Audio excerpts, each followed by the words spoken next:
Kita harus tahu hati pemimpin kita ketika melakukan sesuatu, supaya kita bisa menjadi pendukungnya. We are the part of solution, not the part of the problem. Terutama ini prakteknya, lihat pada saya. Kalau pemimpin marah, nah itu paling berat untuk menjadi armor bearer pemimpin ketika dia marah. Betul nggak? Banyak orang kalau pemimpin marah, reaksinya macam-macam. Tapi saya ragu itu reaksi armor bearer. Ada yang diam aja, pura-pura nggak tahu.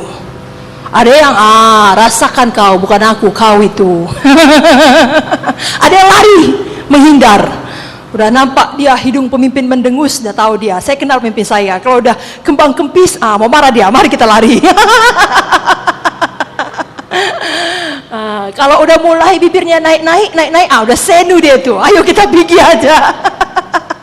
Ada lagi yang bilang kalau udah mulai kedip-kedip bapak itu, udah mulai marah dia. Mari kita melarikan diri. Itu enggak armor bearer yang baik. Justru kalau pemimpin marah, kalau kita mengerti hatinya, katakanlah, saya marah, misalnya ya, karena tidak banyak yang hadir. Memang seharusnya yang hadir jangan dimarahi. Justru dia yang baik. Kan begitu? Kok dia pula yang dimarahi? Banyak tidak hadir, tapi nggak mungkin yang tidak hadir dimarahi, orang nggak ada. Yang hadir inilah yang kena, yang kena babat. Kalau yang hadir ini sudah mendengar firman Tuhan armor bearer, dia bisa menerima dengan lapang dada. Dia mengerti beban pemimpin. Kenapa pemimpin marah? Pemimpin mau semua bertumbuh bersama. Pemimpin mau semua mendapatkan berkat. Pemimpin mau semua mengerti betapa berharga firman. Dia nggak keberatan. Bahkan lebih baik dia masuk pada mil kedua. Dia memohon maaf untuk yang tidak hadir.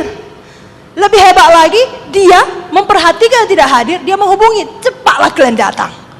Kemananya kalian? Datanglah kalian. Itu armor bearer. Tetapi kalau bukan armor bearer, dia tidak peduli. Dia pergi lari. Dia merasa itu bukan bagiannya, itu bukan urusannya. Sehingga kayak saya katakan tadi, dia bagian dari masalah, bukan bagian dari solusi. Hari ini, mari jadi bagian dari jalan keluar. Amen. Dari solusi. Amin. Amin. Katakan sama kiri kanan, bahasa Inggris dulu kita. I'm a part of solution. Ya, ucapkan saja. Lalu bilang lagi sama kiri kanan, sambil mulutnya dimonyong-monyongkan, not a part of a problem. Lalu tanya dia, ngerti kok kan? Harus mengerti, katakan. Amin. Saudaraku bisa, kalau saudara mau belajar ngerti hati orang. Apa? Coba bilang, saya mau belajar mengerti hati orang. Nggak egois, nggak mikir dia aja. Orang marah yang dipikirkannya dia. Saya nggak layak dimarahi, saya nggak pantas dimarahi. Jangan gitu. Pikir orang. Nggak ada orang suka marah, nggak ada. Amin. Makanya kalau ada orang marah, apalagi pemimpin, bos, ya, orang tua, ditolong. Itu yang betul-betul suka marah, itu orang-orang belum selamat. Yang kata Mazmur tidak dapat tidur kalau tidak memikirkan kejahatan. Tapi kalau anak Tuhan tidak. Menyesalnya semua anak Tuhan kalau marah. Karena anak Tuhan tahu Mazmur 37 berkata, jangan marah, itu hanya membawa kepada kejahatan. Jadi hari ini saya mau ingatkan kita, anak-anak selek, kalau leader marah, mengerti hatinya. Amin. Semuanya kita. Kalau ada yang marah, gembala marah, pengkhotbah marah, katakanlah pengkhotbah marah, mungkin dia nggak suka lagu saudara, bisa jadi, dia nggak suka musik saudara. Saudara udah pikir hadirat Tuhan begitu nyata, justru dibilangnya berhenti katanya, ganti lagu, jangan tersinggung, ya. Saudara mengerti hatinya, mungkin rasanya nggak cocok dengan firman, ya. Saudara kalaupun nggak bisa langsung mengerti, mohon Roh Kudus mencoba mengerti. Amin. Karena tiap pengkhotbah beda-beda, tiap hamba Tuhan beda-beda. Ada yang mau sebelum firman pun semangat. Ada yang mau sebelum firman harus nangis. Ada yang sesudah firman harus nangis. Ya tidak apa-apa, kita armor bearer dia. Kita menundukkan diri kepada dia. Kita berjalan dalam kesatian kepada dia. Karena tujuan kita adalah sama, jiwa-jiwa selamat, jiwa-jiwa sembuh, jiwa-jiwa bebas, jiwa-jiwa bertumbuh, jiwa-jiwa diberkati. Amin. Satu ayat, Filipi 2 ayat 2. Apakah saudara diberkati? Saudara makin bisa tahu untuk rendah hati, amin. Jadi armor bearer, amin. Filipi 2 ayat 2. 1, 2, 3, ya. Karena itu sempurnakanlah sukacitaku dengan ini. Hendaklah kamu sehati sepikir dalam satu kasih, satu jiwa, satu tujuan. Sekali lagi, 1, 2, 3, ya. Karena itu sempurnakanlah sukacitaku ini. Hendaklah kamu sehati sepikir dalam satu kasih, satu jiwa, satu tujuan. Amin. Pikir orang lain. Pikir orang lain. Saudara pemusik, saudara pikir penyanyi. Biasanya lagu ini memang kuncinya ini.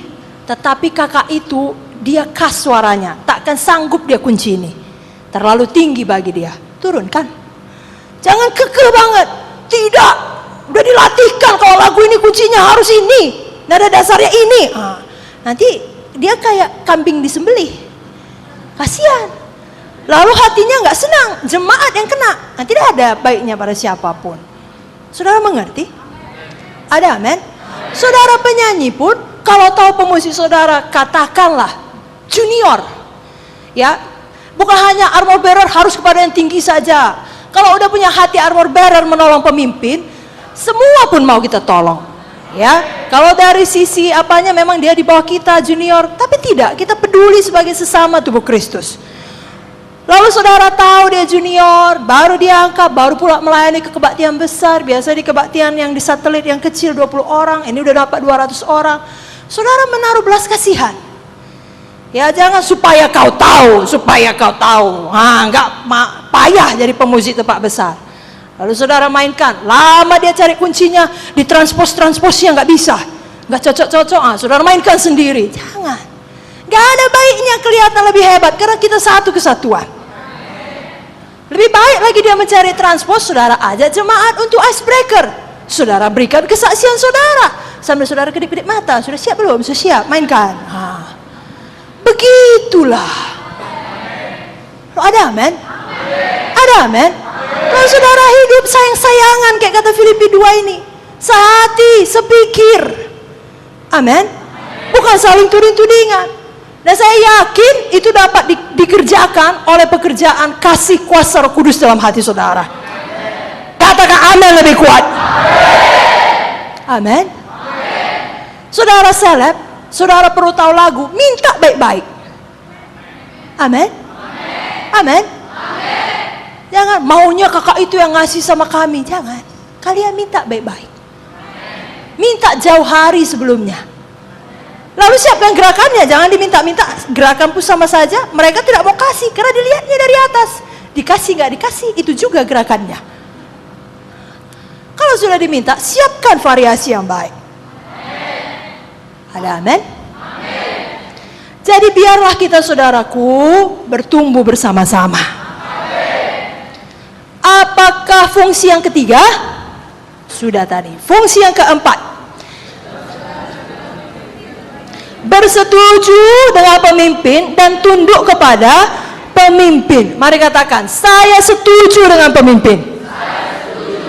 Saya tunduk kepada pemimpin. Saudara, lihat pada saya. Saudara tahu kenapa banyak anak-anak melawan?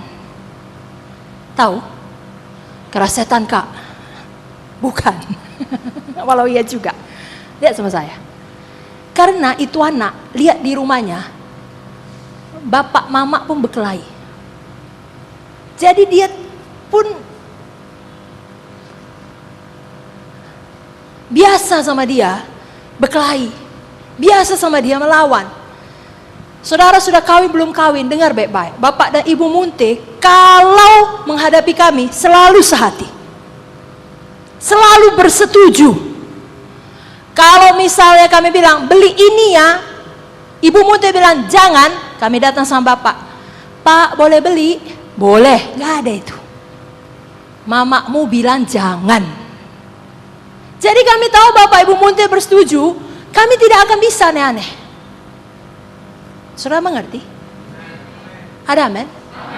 Jadi kalau gembala dari depan bilang A katanya, saudara semua bilang A.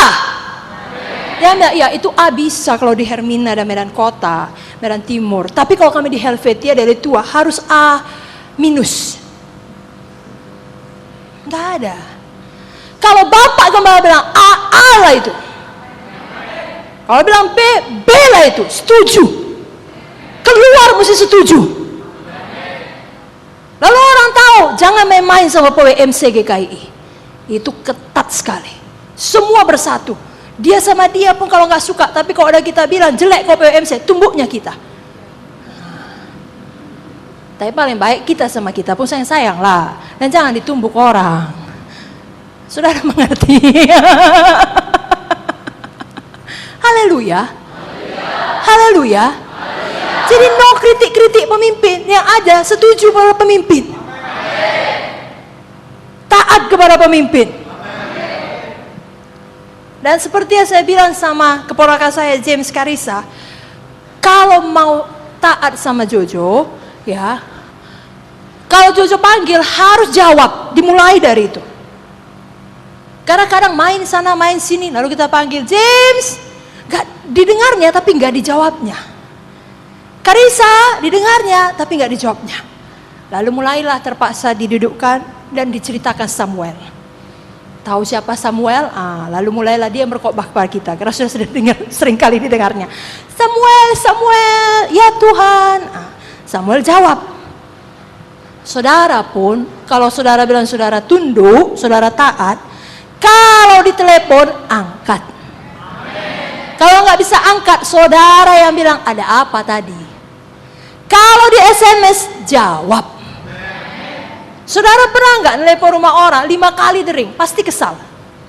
Tapi kalau sekali dering diangkat, saudara suka cita. Begitu buat kepada pemimpin saudara. Ada amin? Tidak ada pulsa kak, cari pulsa orang. Banyak kali yang ditanya ke pemimpin, tidak cukup pulsa orang. Bilang dari pulsa orang, ini pulsa orang, nanti saya jawab. Jangan biarkan pemimpin ada di dalam ketidaktahuan. Saudara mengerti? Saudara mengerti? Kalau begitu saudara buat di dunia, kenapa cat? Ya, iya kan? Betul enggak? Saudara kerja di bank, saudara dapat tugas untuk membawa ratusan juta uang ke salah satu ATM. Katakanlah ATM di Sun Plaza atau ATM di mana. Lalu bos bilang, udah sampai mobil kalian, udah kalian masukkan uangnya. Enggak saudara jawab. Nanti dikiranya saudara ambil uang itu, dipanggilnya polisi. Masuk penjara saudara, masuk bui. Mengerti? Amin. Jadi apa yang saya ajarkan ini saudaraku adalah prinsip firman. Jangan izinkan setan menipu saudara, membuat pikiran saudara kotor. Oh, untuk kepentingan pribadi, tidak. Ini justru berguna untuk saudara. Seperti saya katakan minggu lalu, kalau saudara tidak berubah, saya, pemimpin, siapa saja, hatinya terus dibentuk, makin lembut seperti Musa, tapi saudara tidak diberkati. Tetap ada orang yang demikian. Jangan jadi orang itu. Amin. Amin. Dalam kiri kanan, selalu cepat balas SMS. Selalu bersehati kita. Selalu bersetuju kita. Amin. Baik, sekarang kita masuk kepada yang kelima. Mari catat saudara. Saudara, sudah belum kan? Belum kan? Kita atau saudara kita harus membuat kemajuan pemimpin sebagai goal yang paling utama atau paling penting. Kita harus membuat kemajuan pemimpin sebagai goal yang paling utama atau paling penting. Saya bacakan Mazmur 133.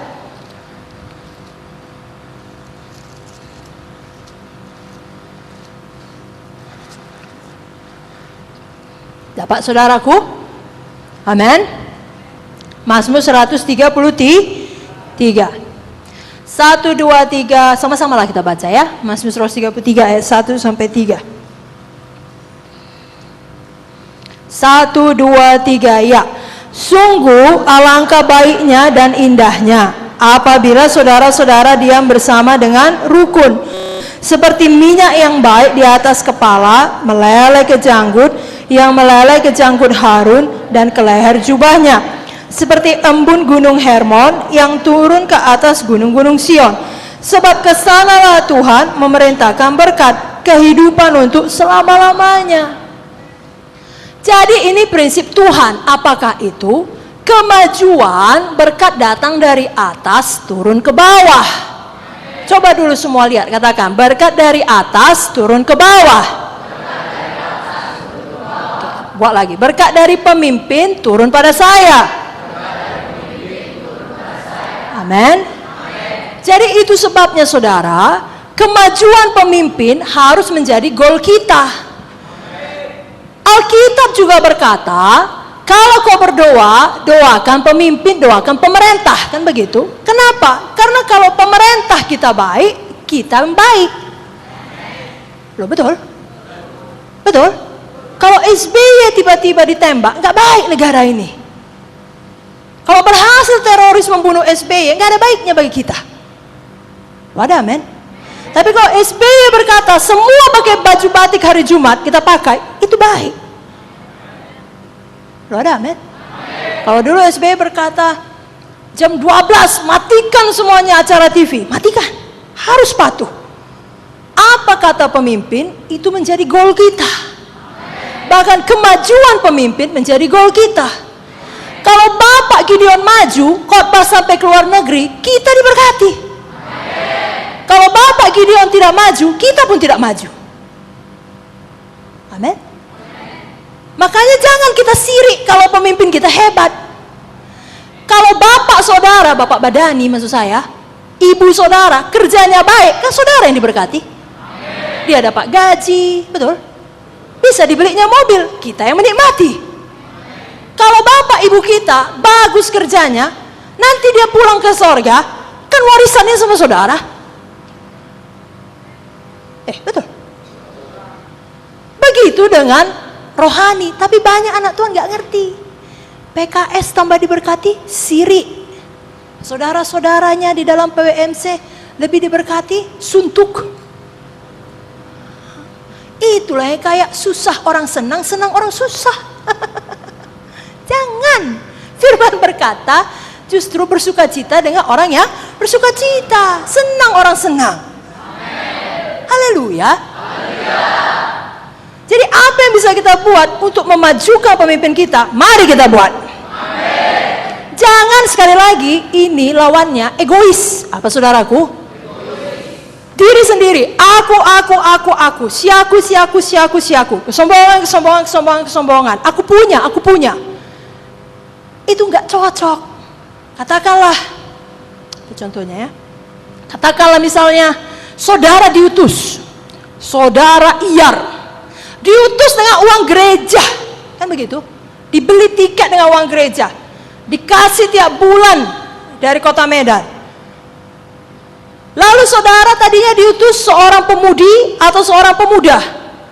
6 bulan di sana ditanya berapa jemaat? 2 ekor. Saudara dan 1 lagi. Yang ganti-ganti siapalah itu yang bisa saudara ambil dari jalan-jalanan. Hari ini si A, hari ini si B. Supaya sekedar ada ibadah. Ditanya, kok bisa sampai 6 bulan dengan uang gereja, dikasih makan, tempat untuk ibadah, dibayari sewa, cuma 2 ekor. Cuma senyum-senyum, di sini tanahnya keras bu. Keras pak, tas keras apalah. Hijau. Tapi usut punya usut, pacar sudah punya. Itu namanya bukan armor bearer. Sudah mengerti? Goal Tuhan tidak menjadi miliknya. Bukan salah pacaran, tidak. Tapi tidak tepat. Waktunya tidak tepat, caranya tidak tepat. Begitu juga sebagai PWMC. Bapak Gembala yang saya tahu ya, ini yang saya tahu saja dan yang bisa saya bagikan, mau di semua tempat bandnya lengkap. Apa yang kita buat supaya itu jadi? Sungguh-sungguhlah saudara. Cari lagi anggota baru. Bujuk orang untuk bergabung. Yang senior maulah membagi kehebatan saudara kepada yang junior. Baik di dalam skill, baik secara rohani. Sehingga mereka tidak gugup, mentalnya kuat, dan juga secara skill bisa mengerti supaya nggak kacau kali. Amin. Amin. Baik pemusik, baik penyanyi, baik penari. Itu menjadi goal kita. Haleluya. Maka kalau saudara diberkati, kata kalau saudara seleb, saudara diberkati, saudara tahu saya suka itu alat-alat semuanya yang terbang-terbang itu, sayap-sayap yang kalian bilang. Tapi saya nggak bisa beli banyak-banyak, 8 atau 6 saya beli, harganya mahal kali. Saudara diberkati, saudara dapat THR misalnya, beli 1 sayap. Kalau saudara lebih hebat, beli 1 drum.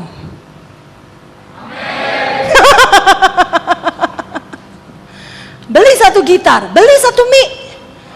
Gak bisa kak, setengah mic. Oh kalau gitu gak apa-apa. Tapi saudara mengerti maksud saya. Jangan cuma nuntut saja. Kabel sana rusak, ini rusak, situ rusak. Ya, rusak lah. Kalau nggak rusak, nggak ada toko buka. Memang semua alat harus rusak. Loh ada men. Tapi maunya jangan rusak sebelum waktunya. Kalau memang waktu pakai 5 tahun ya 5 tahun, setahun. Lalu apa yang bisa kita buat menolong itu? Kita buat, jadikan itu goal kita. Jangan ada masalah, didiam-diamkan. Ada amin? Cok dulu bilang sama kiri kanan. Haleluya saudaraku. Saya mau bagi ilmu kepadamu. Saya tidak pelit. Saya mau mengajari engkau. Amin. Bilang lagi begini. Haleluya saudaraku. Ayo kita cari anggota baru yuk. Untuk jadi pemusik, penyanyi, penari. Amin. Apa katanya? Gak tahu kak, dua-dua kami ngomong. Bilang sekali lagi, haleluya saudaraku. Mari berkorban untuk pelayanan kita. Setengah mic pun jadi. Amin. Amin. Saya bukan bilang harus betul-betul ada nanti saudara berkorban mic, drum, enggak. Kalau ada bagus, tapi saudara mengerti itu. Amin. Amin. Apa yang bisa saudara kasih? Bagi beberapa orang di antara kita nggak sanggup beli mic memang. Tapi kita bisa berikan lebih banyak waktu, beri waktu saudara untuk memenuhi goal daripada pemimpin kita. Haleluya. Yang keenam, kita harus memiliki kekuatan yang tidak ada habis-habisnya. Kita harus memiliki kekuatan yang tidak ada habis-habisnya untuk dicurahkan menolong pemimpin. Untuk dicurahkan menolong pemimpin. Dan tidak memberikan perlakuan yang kasar. Kita harus memiliki kekuatan yang tidak ada habis-habisnya untuk dicurahkan menolong pemimpin dan tidak memberikan perlakuan yang kasar. Kalau dulu sebelum Bapak Gembala menikah dengan Ibu Popi, setiap kali pulang PWMC hari Sabtu atau hari Senin, saya selalu berkendara dengan Bapak Gembala. Banyaknya persoalan seleb. Ya, banyaknya yang capek saya hadapi. Tapi saya tahu kalau sudah tiba waktunya pulang sama Bapak Gembala di mobil, itu adalah waktunya saya menolong dia. Nah, saya tahu kesukaannya. Dia tidak banyak bicara, Bapak Gembala, tapi dia suka pasang musik di mobil, dan dia akan menghabiskan 1 putaran keliling kota sebelum kami pulang. Tapi kalau saya tidak pikir Bapak Gembala, dulu waktu itu cuma wawa saya saja, abang saja, Maka begitu masuk mobil, Bapak tahu, tadi kan anak saya begini, cepat. Hebat juga ya, bisa ya. Karena katanya penelitian berkata perempuan harus bicara sekian puluh ribu kata tiap hari. Maka saya pun menghabiskannya di situ. Tidak. Ada amin? Ada amin? Sama seperti kalau kelak yang belum menikah menjadi istri, lalu suami kerja seharian, pulang ke rumah, mau tadi jari saudara terpotong ya waktu motong ikan, ya rambut gosong waktu memasak. Tak kayak mana lah caranya maka bisa gosong, nggak tahu lah saya.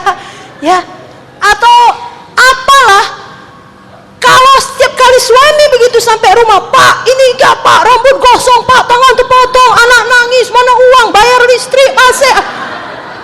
Biar saya kasih tahu terus terang ya, itu suami tidak akan umur panjang. Ya betul, betul. Kok ketawa saudara? Betul, saya serius sekali nih. Jangan gitu. Amin. Dan kalau dia nggak umur panjang, maaf ya, saya mau bilang juga terus terang, nggak ada baiknya bagi saudara. Saudara yang jadi janda muda. Baguslah Kak janda kembang, nggak ada bagusnya nak. Nggak ada. Ya, saya kasih contoh ekstrim supaya kau ingat. Jadi nggak boleh begitu sama pemimpin. Kan saya pun punya persoalan, makanya tadi dibilang di sini harus punya kekuatan yang tidak ada habis-habisnya, dicurahkan untuk menolong pemimpin. Jadi bagaimana dengan saya? Baca Yesaya 40 ayat 31. Orang yang menantikan Tuhan kan dikuatkan. Nyanyikan coba. Seumpama apa? Raja Wali. Ngapain dia?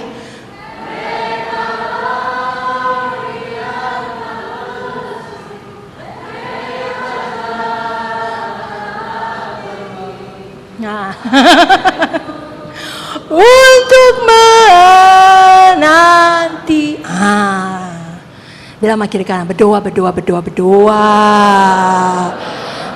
Biar kuat tiada habis-habisnya. Amin. Amin. Mari ucapkan aja. Saya memiliki kekuatan yang tidak habis-habis untuk saya curahkan.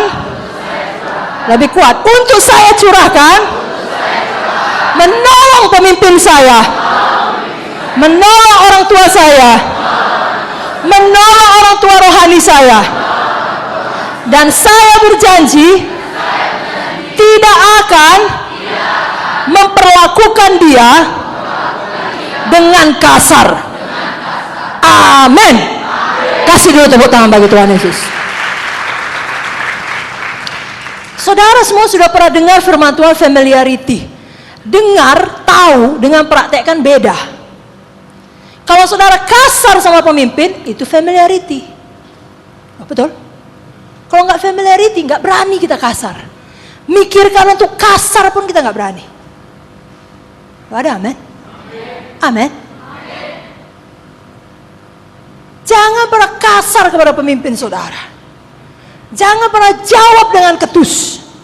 Sekali lagi, nggak ada baiknya untuk saudara. Efesus 6, saya bacakan kepada saudara. Jangan biar kumbuskan dulu, biar tahu dulu dia. Jangan, nggak ada baiknya itu. Lebih kayanya aku dari dia, lebih tuanya aku dari dia. Nggak ada yang nggak tahu kau lebih tua dari dia. Mukamu pun jelas lebih tua. Tidak perlu kasar. Tahu dia, aku laki-laki, karena dia perempuan sajanya, maka enggak ku tampari dia. Enggak ada gunanya itu. Siapa kau tampari apa rupanya? Menyesal lah. Orang sudah anak Tuhan. Loh, betul? Betul? Jadi enggak ada baiknya. Saya bacakan Efesus 6 ayat 1 sampai 3. Hai anak-anak, taatilah orang tuamu di dalam Tuhan, karena haruslah demikian. Hormatilah ayahmu dan ibumu, ini adalah suatu perintah yang penting.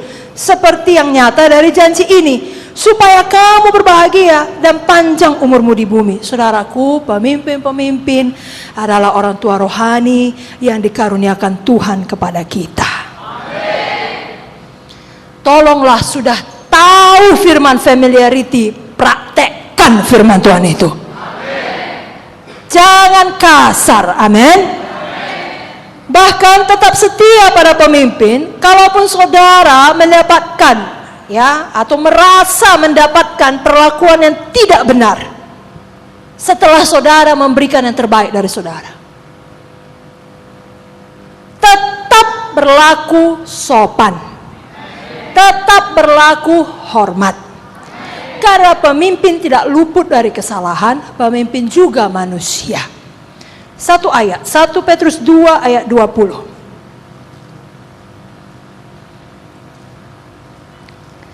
1 Petrus 2 ayat 20. Dapat saudaraku? Mari baca. Ini ayat kali ini kita baca semuanya dengan kuat. 1 Petrus 2 ayat 20. 1, 2, 3 ya.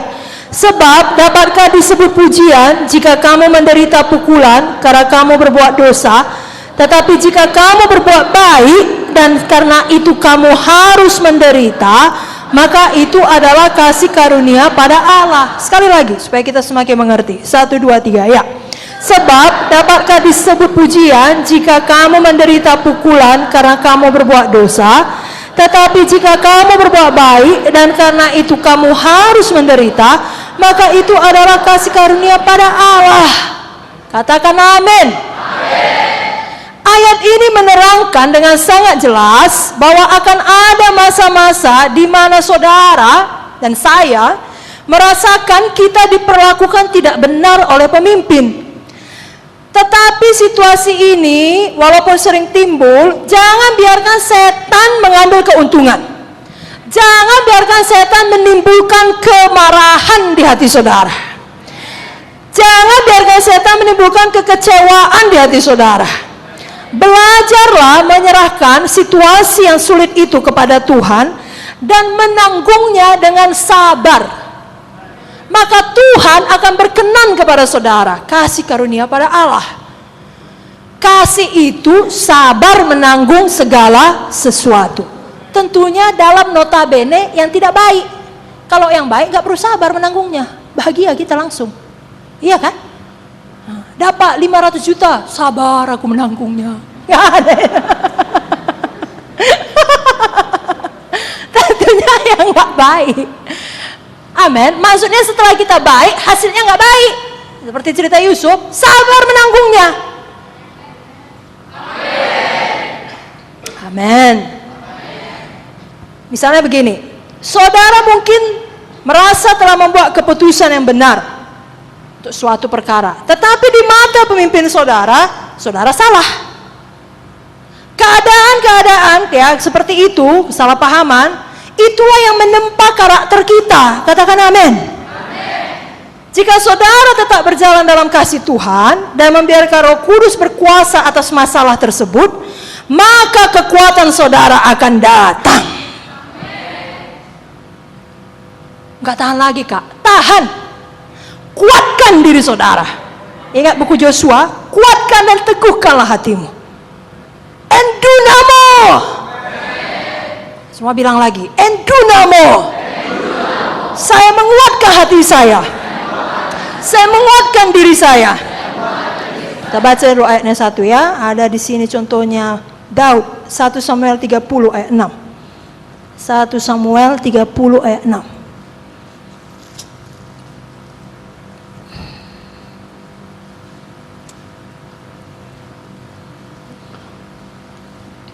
Dapat?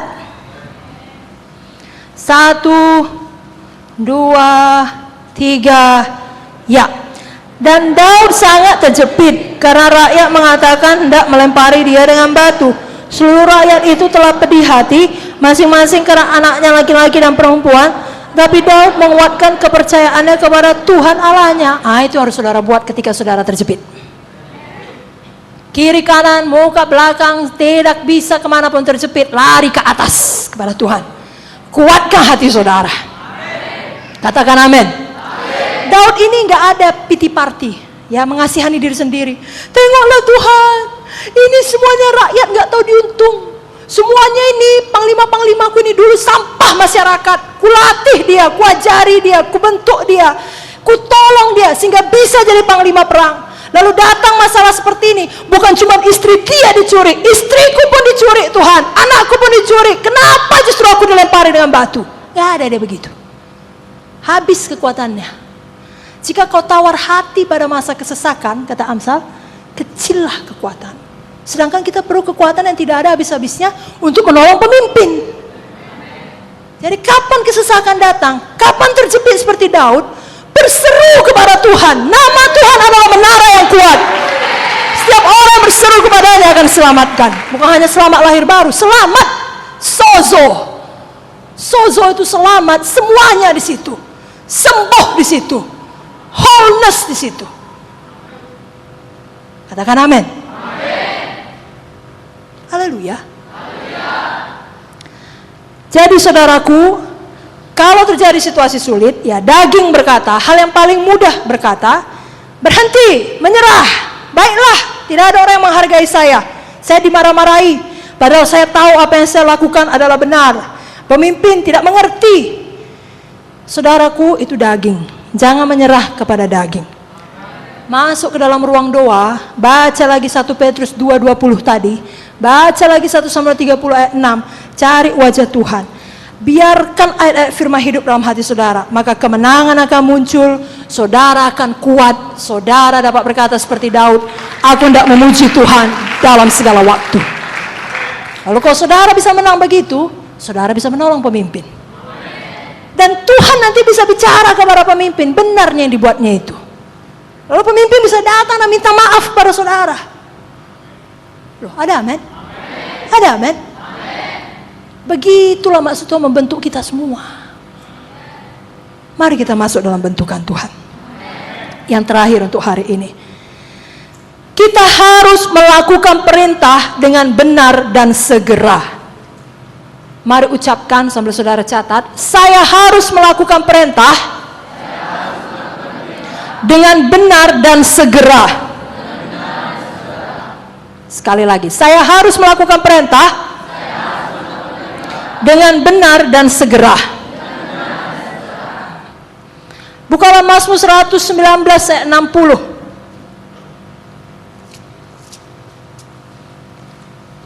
Mazmur 119 ayat 60.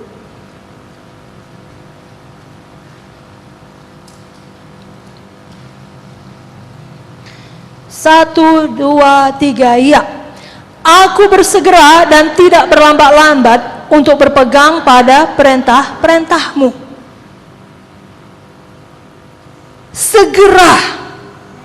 Berarti ada bedanya dengan tidak segera, maka dibuat Tuhan ayat ini. Berarti di mata Tuhan ada perbedaan orang yang cepat taat dengan orang yang lambat menunda-nunda ketaatan.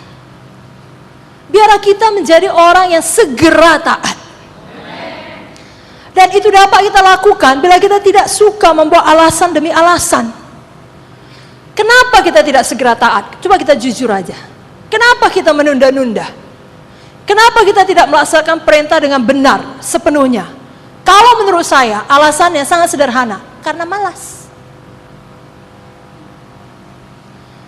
Itu yang paling ringan. Kalau karena memberontak, itu sudah sangat berbahaya.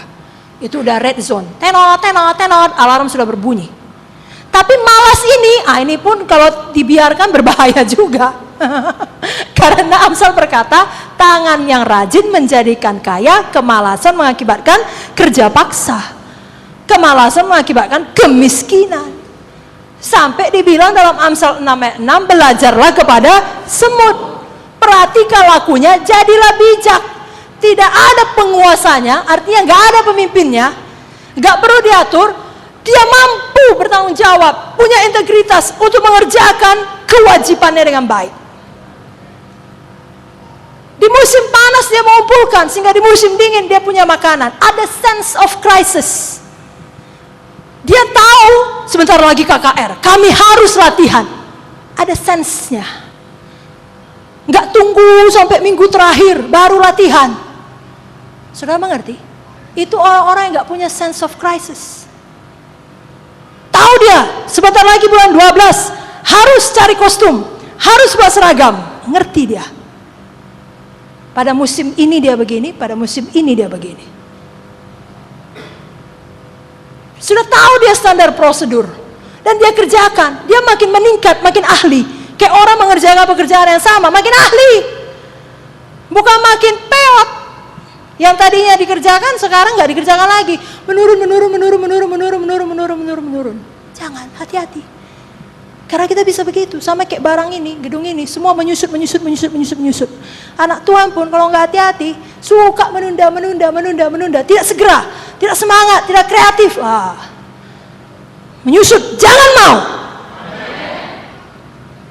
Kenapa? Karena Amsal berkata, ya saudara, Amsal 18 ayat 9, saya baca saja ya. Amsal 18 ayat 9. Ini ayat terakhir, kita akan sambung minggu depan. Masih poin 7. Tapi biar hari ini kita mengerti untuk bertobat dari kemalasan. Katakan amin. Amsal 18 ayat 9. 1, 2, 3 ya. Orang yang bermalas-malas dalam pekerjaannya sudah menjadi saudara dari si perusak. Jadi setan selain roh penipu, roh kesombongan, rupanya roh kemalasan. Roh yang menunda-nunda. Kenapa? Supaya tidak patuh. Tidak patuh itu memberontak. Jangan malas. Apa kata Amsal? Jangan menyukai tidur. Saudara kalau memang masih muda, masih di bawah 50, janganlah kayak orang Belanda harus tidur siang 2 jam. Janganlah. Ya, kalau saya sarankan ya, di bawah 50 dan di atas 5 tahun. Kalau 5 tahun balita boleh tidur siang. Rajinlah saudara. Amin. Rajin saudara. Belum kuat amennya. Bilang amin sukacita, jangan langsung suntuk nengok saya. Amin. Kayak hukuman saudara bilang rajin. Jangan. Saudara rajin olahraga, saudara sehat. Betul, rajin mandi, saudara wangi. Rajin memberi, saudara diberkati. Ya kan? Rajin belajar, saudara yang pintar. Kalau ada waktu otodidak belajar bawa mobil. Gak ada mobil saya kak, ya gak apa-apa. Nanti waktu ada sudah siap. Saudara dengarkan tuh khotbah Joel Osteen. Begitu semua khotbahnya. Persiapkan dirimu, buat wadahnya untuk perkara yang besar. Kan begitu dia khotbah. Jangan tunggu mobil datang baru buat SIM. Buat dulu SIM-mu katanya. Jangan tunggu punya paspor baru beli koper. Buat dulu kopermu, beli. Begitu. Rajin. Lalu datang perintah, saudara taat dengan segera. Saudara tidak tunda-tunda, saudara tidak malas. Saya bacakan bagaimana Tuhan memanggil murid-muridnya ya. Matius 4, maafkan saya bilang tadi ayat terakhir. Ya, ayat nomor 2 terakhir. Saya sudah minta maaf, saudaraku, maafkanlah. Iya, terima kasih. Ya. Betul-betul deh, ini terakhir. Minggu depan saya sambung lah ya. Minggu depan saya cerita mengenai Amasa. Ya, bagaimana dia menunda-nunda dan dia mati. Takut semua datang minggu depan. Jangan, datang saja. Mana tahu saya lupa cerita yang lain kan? Datang saja. Ini terakhir, Matius 4 ayat 19 sampai 20. 1, 2, 3 ya. Yesus berkata kepada mereka, mari ikutlah aku dan kamu akan kujadikan penjala manusia. Lalu mereka pun segera meninggalkan jalannya dan mengikuti dia. Lalu mereka pun permisi dulu ya. Lalu mereka mandi dulu. Lalu mereka tanya dulu berapa gajinya Yesus. Segera. Saudara pun kalau di telepon PKS, ayo mengunjungi yuk, segera. Sedapat mungkin lah saudaraku. Bukan saya bilang lalu hidup saudara bisa ditoko-tokoi, tidak. Ya, saudara pun tahu batasnya. Pemimpin saudara yang dalam roh pun tahunya batasnya. Amin. Gak ada jam 2 pagi dibilangnya, belikanlah aku ciki, segera pak. Gak ada. Itu taunya saudara, gak begitu. Amin. Semua untuk kepentingan kerajaan sorga. Coba sambungannya 22, 23, 21 ya, 21, 22, 1, 2, 3 ya. Dan setelah Yesus pergi dari sana, lihatnya pula dua orang bersaudara, yaitu Yakobus anak Zebedeus dan Yohanes saudaranya bersama ayah mereka. Zebedeus sedang membereskan jala dalam perahu. Yesus memanggil mereka, dan mereka segera meninggalkan perahu serta ayahnya, lalu mengikuti dia. Gak nyaman meninggalkan ayahnya. Gambaran kepada kita, seringkali kalau mau patuh sepenuhnya dan segera patuh, tidak nyaman bagi daging kita. Tapi itulah hal yang benar. Mari lakukan kebenaran. Saudara akan dengar firman Tuhan lagi hari ini dan besok. Kita bukan lagi hamba dosa, tapi hamba kebenaran. Segera. Katakan pada kiri kanan, segera, segera, segera. Segera patuh pada pemimpin. Ada amin?